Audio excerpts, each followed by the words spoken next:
Hello, everyone. This is Coach Corey Doggs from actionCOACH, and I'm excited to have Kobena-Marcus J from Traveler Consulting with us today on our Business Success Chronicles Spotlight Series.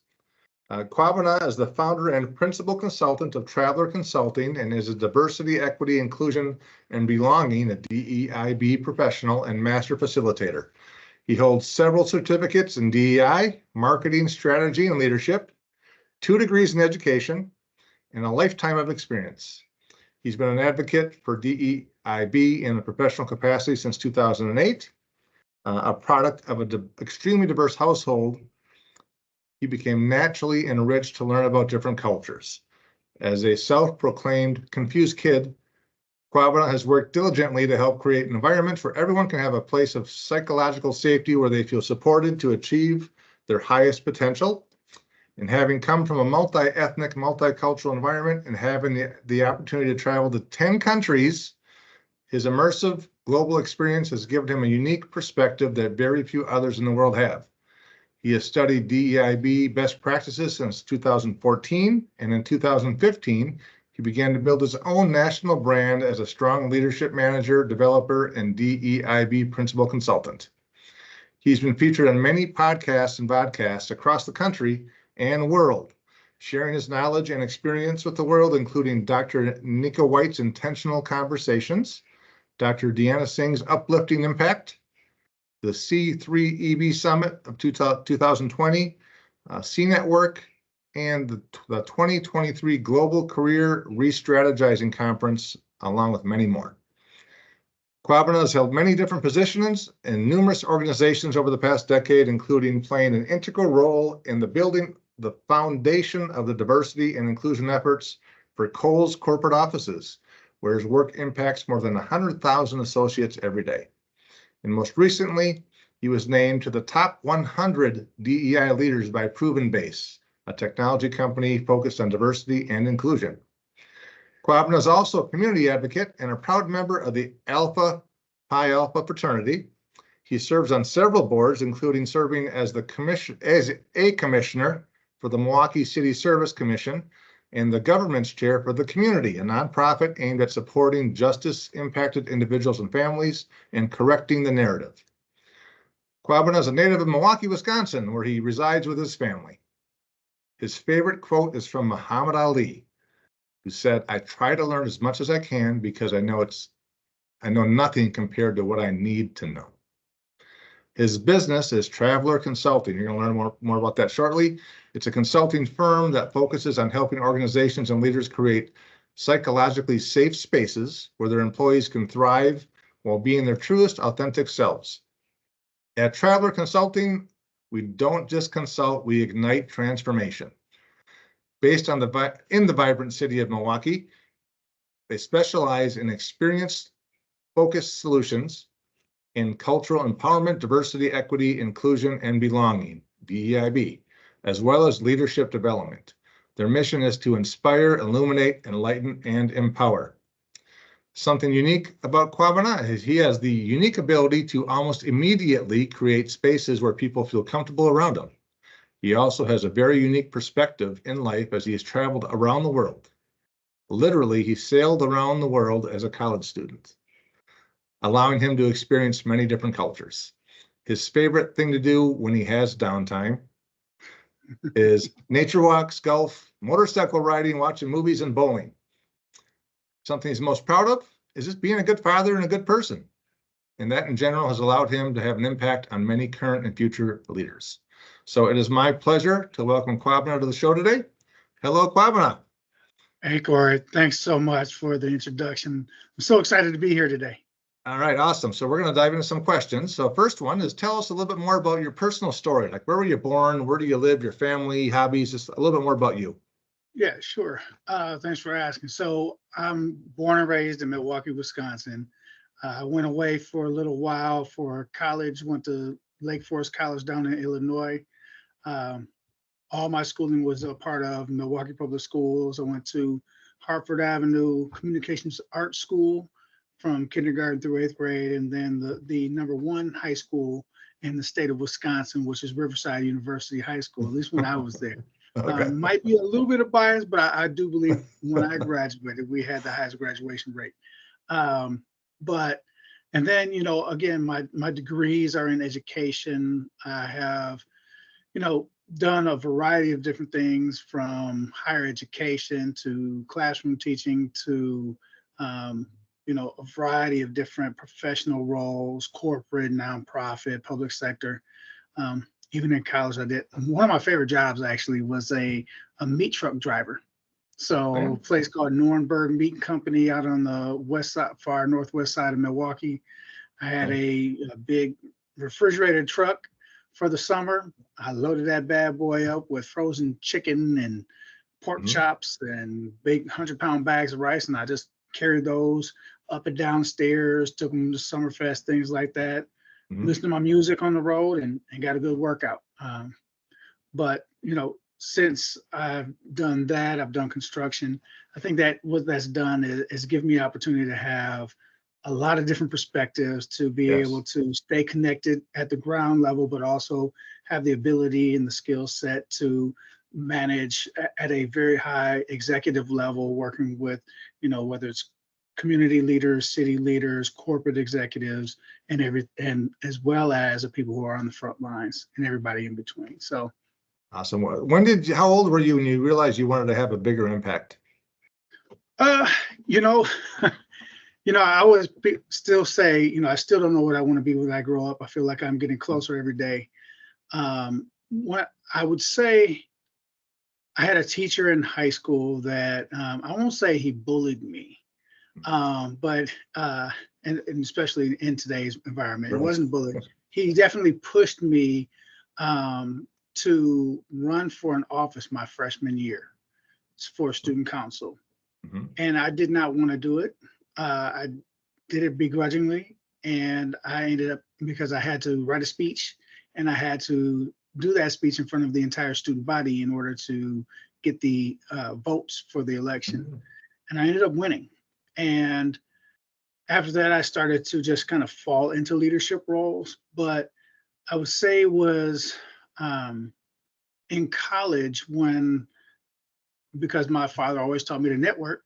I walked in freshman year into the multicultural affairs office and introduced myself, and they said they were impressed that I just came in and introduced myself, and they gave me a job. And so I ran a mentoring program for 3 years in college, working with students in elementary schools. It was then that I realized that I could have impact, just being able to see them. And as I continue to grow and get older, and that near peer relationship starts to look different, I would say that I've transitioned from elementary and middle school impact to, more of the collegiate impact, to the experienced professional impact. But the common theme is that it's really about creating space for people to, share their story, to, be vulnerable enough to maybe get some things off their chest, but also to be vulnerable enough to share their strengths and their insecurities, so that I can help them kind of work through it if that's what they need, because they don't always want that. A friend of mine, a good friend of mine, Jason M. Holton, who is an executive in the nonprofit space. I wasn't eavesdropping. We were working with a young person together, and the young person asked him for some advice. And he before she got into it, he asked her, "Do you want me to listen, or do you want me to respond with advice?" And that just really stuck with me, because there's sometimes people don't want you to fix their problem. They just need an ear at that point. Right. So I would say that in those roles in education was where I learned I wanted to have impact. The impact that I have now, I would say that I came to this space probably in 2014, 2015, when I saw, disparities and leadership roles. And I was working for an organization that actually was contrary to that general trend. They had diversity in leadership roles. They had diversity within every level of the organization. And I realized I was in a unique opportunity, because of who I was, because of who I am, to help enlighten people and to open people's eyes to those disparities, And before it was a big thing, but to think about how your own personal experiences impacts how you interact with others, i.e. unconscious bias. Oh, that's amazing. That's awesome. Okay, next question. What's a funny story your family or friends tell about you that you'd be willing to share? Oh, this was a tough one. I mean, I would say it's funny to my family eye, mostly because it was one of those you have to be there type things. But you know, growing up, you know, my family and I, my mother's side of the family is from South Milwaukee, and they're big hunters and fishers. So growing up, when she was young, they always went up north and went fishing and boating, things like that. My father being from Mississippi, you know, he didn't do a lot of that, but he's very familiar with the outdoors. He was a Marine. He was active duty Marine during wartime. And so he was always really good with his hands and things like that. So growing up, we did a lot of outdoorsy type things. And one of the things we would do is we go fishing. And this particular trip, well, really every trip we would stop, we would get, you know, we would get some Sioux City sarsaparilla. Yeah, the routine, right? Some beef jerky, some cheese curds, some string cheese, and we would head on up to Fox Lake or Beaver's Dam or out by the Dells or something like that, and we go fishing. And this particular time, there was pickles, you know, the big jars of pickles. Sure. Actually, no, it wasn't the big jars. It was the plastic bags of pickles. And my brother and I, my mother, my father, all on the road. And my brother and I decided to get the hot ones. And yeah, you see where this is going. Yeah. So my brother took a sip and he's like, "Ooh, that's hot." You know, he's my big brother, so I feel like I have to compete with him. And so, not really trying to take as much as I did, when I opened up the bag, I took a good swig of that hot juice. And from there, it just got hotter and hotter. And I'm sitting in the back of the car. This is the 80s. My mouth is on fire. And my mother sitting in the front seat asking what's wrong. I was like, "It was hot. It's hot."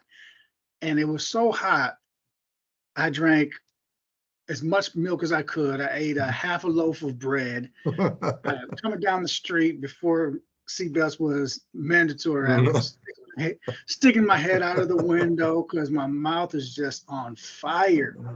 And only thing my mother could do was laugh because I was, you know, it was a funny situation. Yeah, I was really in pain, but I wasn't, you know, there was no damage. Danger, right? Right. So she sticking your head out the window. couldn't stop laughing. She turns red. She's crying.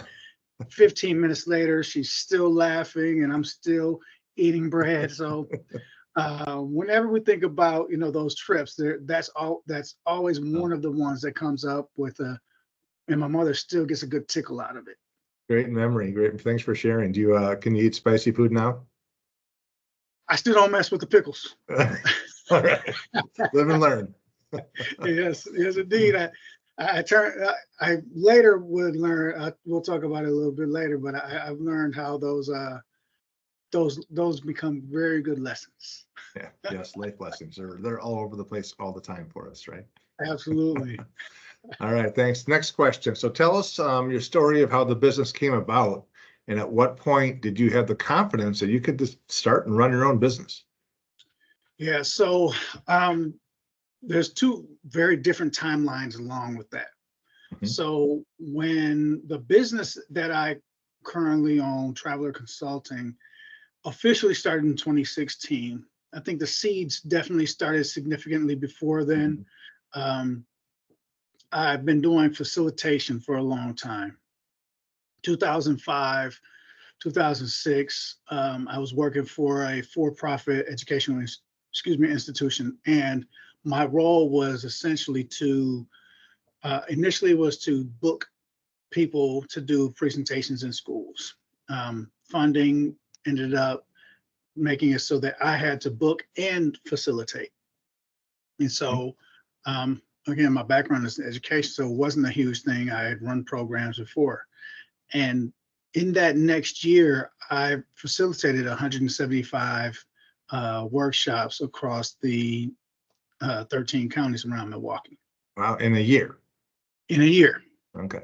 In one academic year. So, academic year, even a shorter year, right? Wow. Even a shorter time. So I would do up to 8 in a day, just back to back, moving from room to room. And so I became a very proficient facilitator. I created my own style through doing that.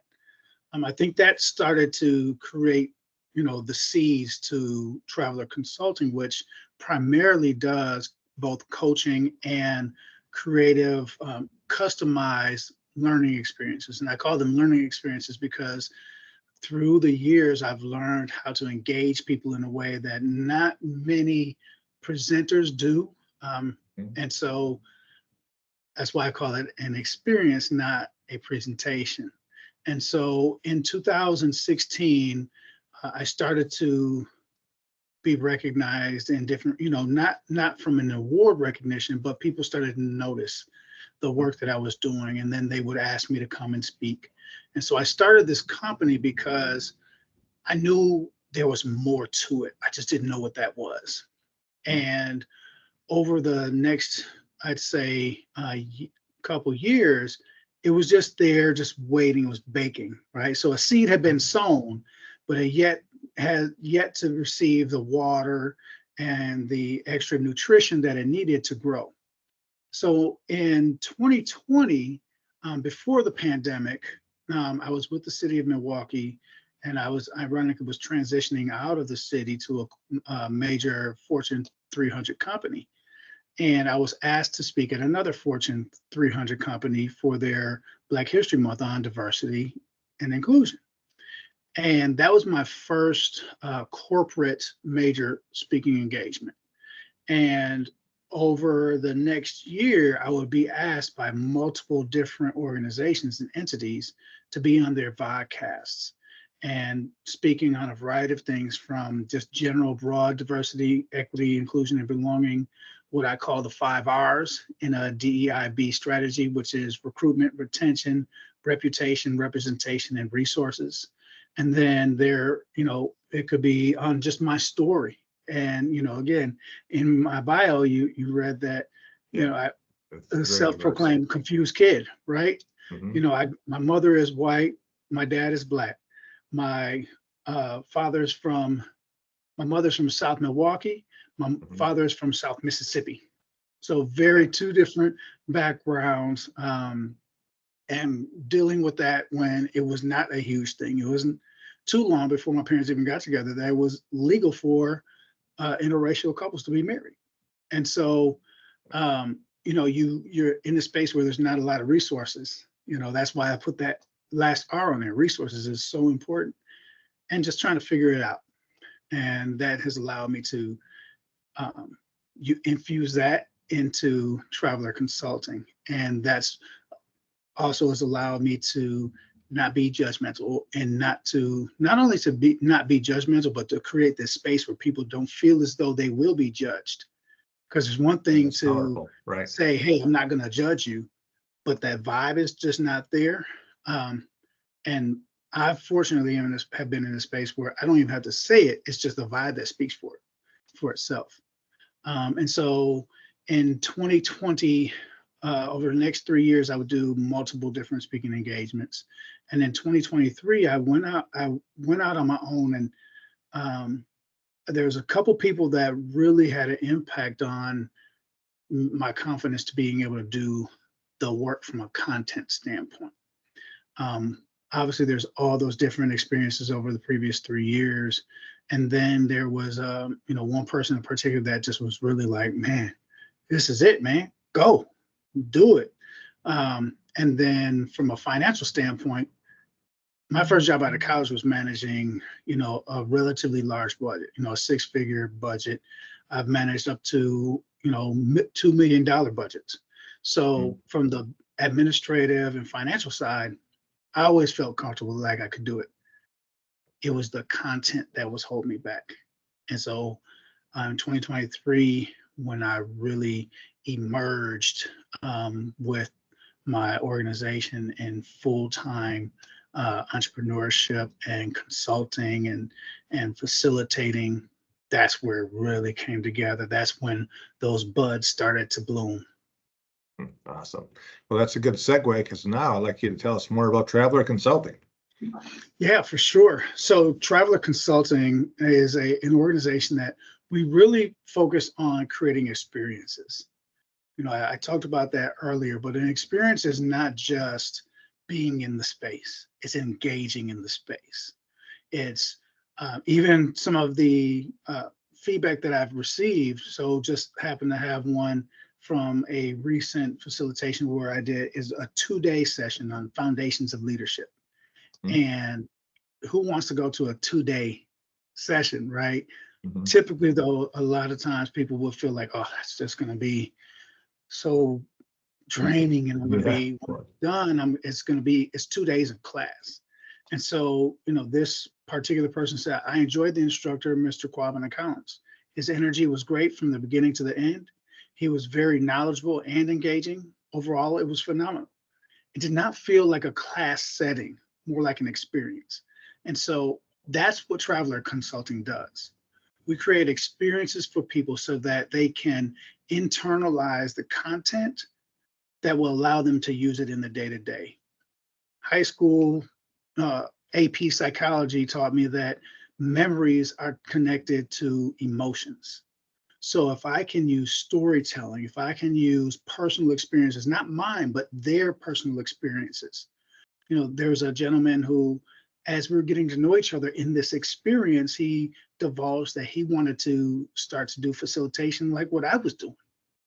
He also had some content background that coincided with what I was going to be sharing with the group. So I told him on day one, when I get to that, you're taking over the class. And so on day 2, when I got to this content, of course, I had a slide up there and I said, okay, this is your time, go. He started to read my slide. I said, wait, time out. This is your time. You have the content background. You're already certified in the space too. But now we're going to get you into the space that makes you shine for yourself internally. That's going to feed your seeds that have been sown. And so he took 5 minutes and he did that. But the impact that that's going to have on him, oh yeah, that's powerful. It's going to continue to ripple out. And that ripple is going to create the mighty tidal wave that encourages him to be able to have his own business doing this work. And so those are the types of things. Now, content-wise, we do speaking, so public speaking. We do learning experiences, whether we have some standardized learning experiences, specifically around leadership. And so we set it up where we have a track for an organization so that they can have 1 2-day experience for those who are VPs through managers, people leaders.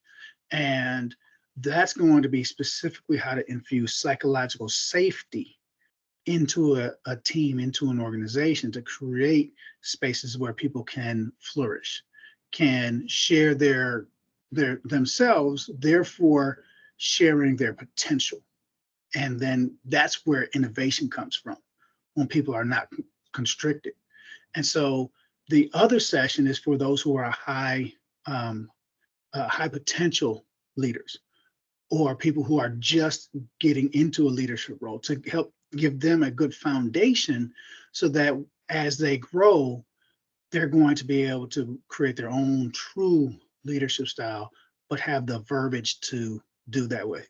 So if you've ever gone to a course and you've learned that, I thought that was a concept I kind of came up with, I didn't know how to phrase it, but that's it right there. That's what I was doing. Now you can be intentional around that one thing because you have the language to use for that. And so that's what we do in both the customized sessions, and then we have the standardized sessions. And then we do coaching. So organizations who are looking to build out a DEIB strategy. We don't create your strategy for you. We work with you to understand what your goals are. We work with you to understand where your assets are. we work with you to help make sure that you're seeing where your gaps are and that you're intentionally finding people and resources to fill those gaps.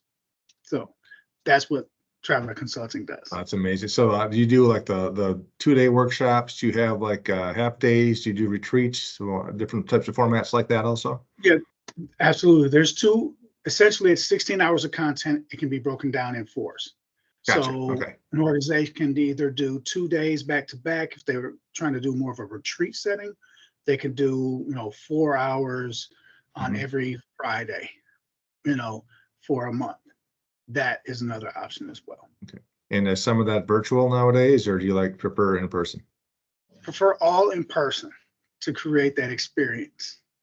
Right. It's hard to do that over Zoom or Teams.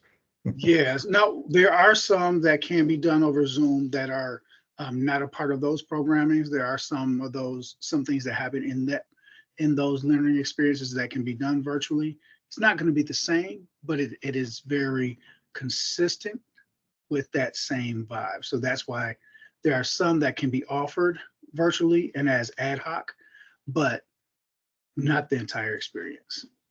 Okay. All right, thanks. So Traveler Consulting, that's making a huge impact. Next question. You've already maybe shared this, but I'm going to ask it again. Is tell us a story of where someone pushed or inspired you that you could do it and the impact it had. You've mentioned a few people already, but you want to revisit those, or is anybody else you want to mention?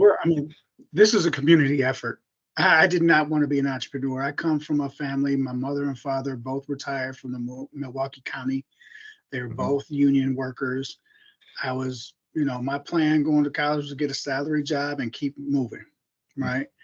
My wife is a full-time entrepreneur. She is an amazing business owner herself, and has been so for over 20 years. So she's always pushed to do that as well. And so there's that, but then there's the executives that have told me, hey man, you got to do what you're doing. That's where you need to be. There's a Rashid Ali Cromwell, who's the founder and principal, or the founder and CEO of, he's the president and founder of the Harbor Institute, which is an organization that I work with, but we started working together a decade ago and we stayed in contact. And then when I started having these conversations, he was extremely supportive. He even, he helped to develop my facilitation. I've been facilitating for his company since 2019. And so that along with the work that I've done with him from a coaching perspective has also, I was doing work for him, but it was ultimately coming back full fold for myself, which is a perfect storm, right? There's other people like a friend of mine, Nick McDowell, who we have our check-ins, multiple times a week just to say, hey, how's it going today? Right. A previous leader of mine, who is now the chief diversity officer for Victoria's Secret and Company.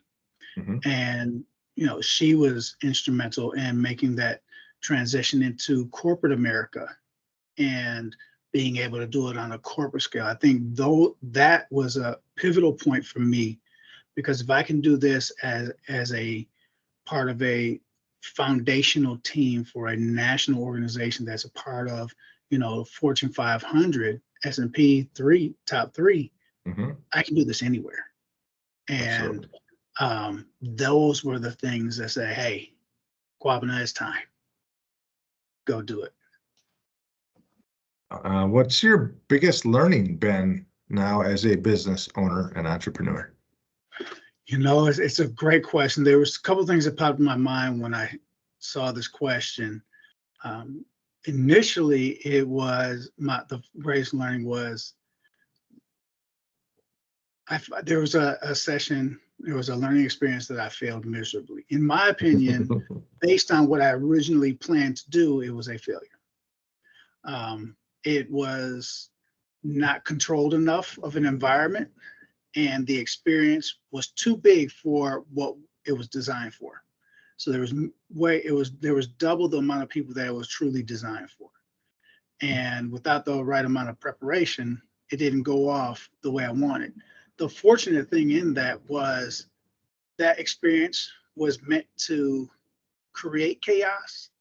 And so I was able to still use it for the end result, for the impact. It still had the impact it was supposed to, not how it was supposed to. And so going back home after that, I mean, we had to cut it short. We got halfway done in the hour and a half, in the hour plus time that we were supposed to have completed the entire thing. And I had to cut it short and go straight to the close. Again, the close tied it all back together and people got the message. But when I got home, I was down for a minute. That was a big L. I've never had an L like that. I've never had a loss like that.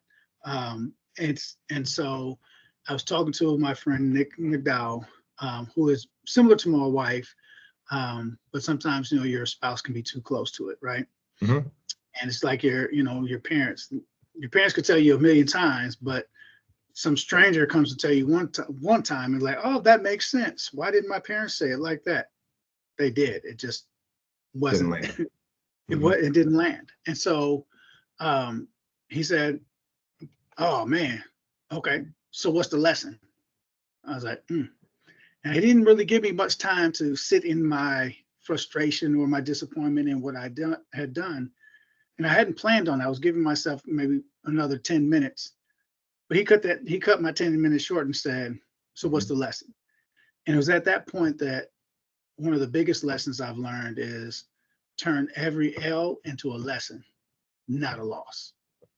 And the second thing that I would say, which is probably was that partially as a result, well, actually not as a result, but similarly, know what you're good at and what you enjoy versus what you can do if you put your mind to it. So when I first started this journey, I was going to do all things DEIB. I was going to do strategies for all these companies, and I was going to do the facilitation of any type of training or learning experiences that they wanted. I was going to do the research side. I was going to do the data analytics side. I was going to do the marketing strategy. I've realized what I'm good at. I've realized what I like to do. And I realize what I can do, but I have to put my mind to it. That's not the space for me. Mm-hmm. And so that realization, I think in the long term and partially because I had some L's and I turned them to the lesson that that's not my space. And I could say, well, if I work harder at it, yes, I could absolutely do that. But that's not where I'm supposed to be. The amount of impact that I have when I'm in front of a group of executives or when I'm one-on-one with leaders is far beyond what I could ever do with the project management side of the day-to-day. And so that is a huge lesson because you don't have to do everything. You can delegate, you can build a team, all of that. Yeah, that's a credit to you for being aware of that, because a lot of entrepreneurs just wear all the hats, right? And it keeps them from achieving their potential because they know what their flow is. They just get bogged down in doing things that are not their highest and best use. Yes, indeed. And I've had a friend of mine, we're working with his company, he's like, man, Quab, you can really do this. You're really good at this. That's not your greatest asset to me. So I'm going to give it to this person over here because you can do that, but I need to pay you this money to be doing this because that's more, because nobody else can do that. Only you can do that part. All right, next question. What's been your biggest challenge during the years, and who was or is a fellow business owner or colleague who helped you get through that? You've already mentioned a few people, but. Yep, I would say the big L. All right. The big L was probably the biggest challenge, because I had never met that type of defeat or failure in what I, for years, had been almost impeccable at.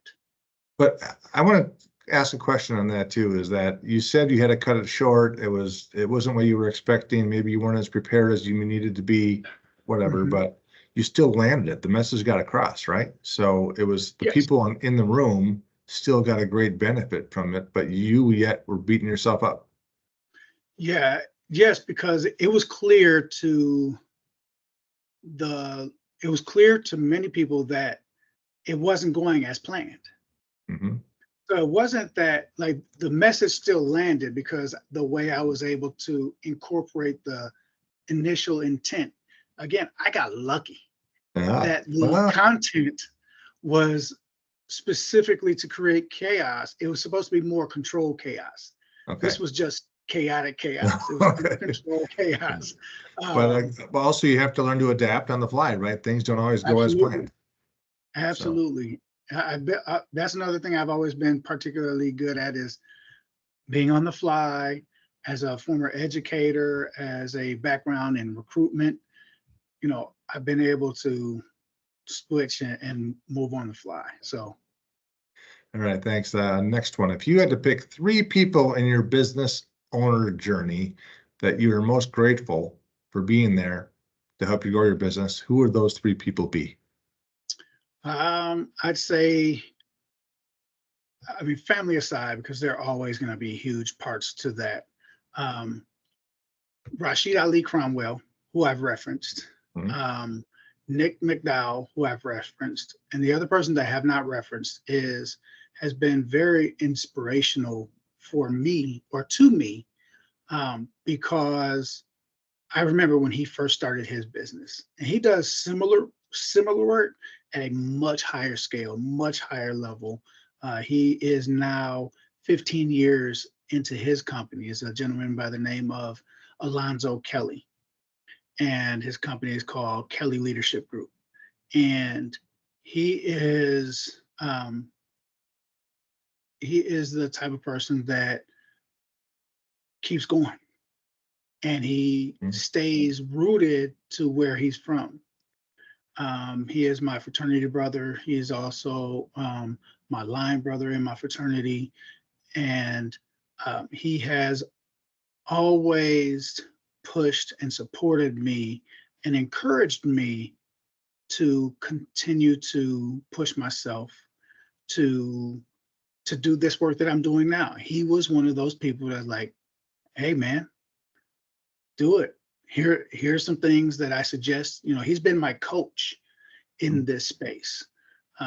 He's the one that I go to on a regular basis to say, hey, how did you get your brand out there? Or how do you get all these contracts? Because he stays busy. He's in maybe 5 states a week doing, a variety of different long-term, short-term, one-time engagements in a variety of different areas, from keynote speaking to human resources to professional development and training to executive coaching. So he's done all these things, and I know that he's had challenges and he's turned L's into lessons, but his perseverance has taken him to a level that many people, I don't see many people who have made it to that level the way he's done it. All right. Thank you for sharing and for the shout outs to those guys. Next question is, what's the next big thing for you in your business? Like, looking 1 to 3 years out, what's next? Yeah. So you gave me 3. Number 4 would have been Olivia Fields or Olivia Running. And so Olivia is also an entrepreneur based out of Atlanta, but we went to high school together. And for a while, we used to compete until she dusted me academically. She just, she stayed just this much ahead of me at all times. And then she became the president of the student council, and I became a part of a different citywide council, but we always remained close. We just were talking the other night, reminiscing of a time when she was in a summer law internship, and that next winter there was a holiday party that the law internship invited her to, and I was her plus one. And we were there, as strictly as friends, but we knew nothing about all these forks on the table and things like that. Sure. Exactly. We didn't have any etiquette training or anything like that, but we laughed about it because we got it together. And then now there are multiple projects that we're working on together. And one of those projects is next for Traveler Consulting.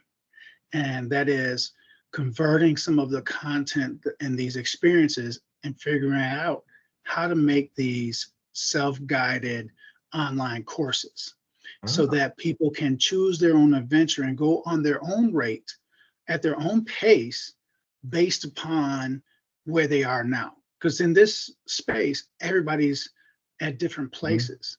And what I found when I was at a previous employer was we were giving them a lot of information. And one of the leaders asked me, made the statement of, I need time. This is just a lot. Like, is there something that can tell me like where I need to go for what? Like, they needed an index. They needed, just a resource appendix of some sort that would say, hey, for this, if this is where you want to focus time on, go here. And so the next, 1 to 3 years for Traveler Consulting is creating this online course and resource. Again, there's that term again, this resource where people and companies can take their own journey at their own pace to get to the end result. Oh, that's great. And you can reach so many more people more quickly with that too, right? For sure. Okay, the last question. What advice do you have for business owners who are trying to do it all on their own? Don't do it all on your own. It's that simple, right? It's that simple. There, even as early as I say 2005, I was at a conference for a tech school I was doing some recruitment for, and I was at a trade show, and the keynote speaker said, the key to the future of business is to not go it alone. And, they say, if you want to go fast, go alone. If you want to go far, build a team, right? And so that would be my greatest advice to a business owner who is trying to do it on their own, is build a network. And doing it with with others doesn't mean that you have to have employees per se. Right. Build yourself an advisory group. Who are those people that are going to give you some insights? You may have to pay for it. You may not, but get out there and find those allies for your organization. In my first year, I didn't have to solicit for one contract that I received. Wow. Because I had built a brand, and as a result, I didn't have to do it alone. I had resources in different places that knew my quality of work over time and knew the amount of love and dedication that I put into what I was putting out, and that spoke for itself. So if there was anything other than that, I would say just do good work and build that brand of doing good work, and the rest will start to come, but you don't have to do it alone. All right. Thank you. Now you've been blessed with some incredible people on your journey, right? You've talked about them. Anything you want to say to them before we wrap up? Thank you so much. It's again, I can't take credit for being an entrepreneur solely. There's so many people that have contributed to it, from my wife, who is a 20+ year entrepreneur, to those people who contracted me, and again, who contracted me without me asking. People who had faith in me. Thank you for your faith in me to be able to deliver on what you expected. And fortunately, I was able to over deliver in most cases. All right. Okay, someone wanted to reach out to you to learn more about Traveler Consulting and what you do and how the impact you have. How would they reach you? So probably the easiest way is on LinkedIn. You can find me at Kobena-Marcus J Collins on LinkedIn, or if you just want to put the user, it's /KMJ Collins. Very easy. You can also email me at KobinaCollins@TravelerConsultingLLC.com, and that spelling is KOBENACOLLINS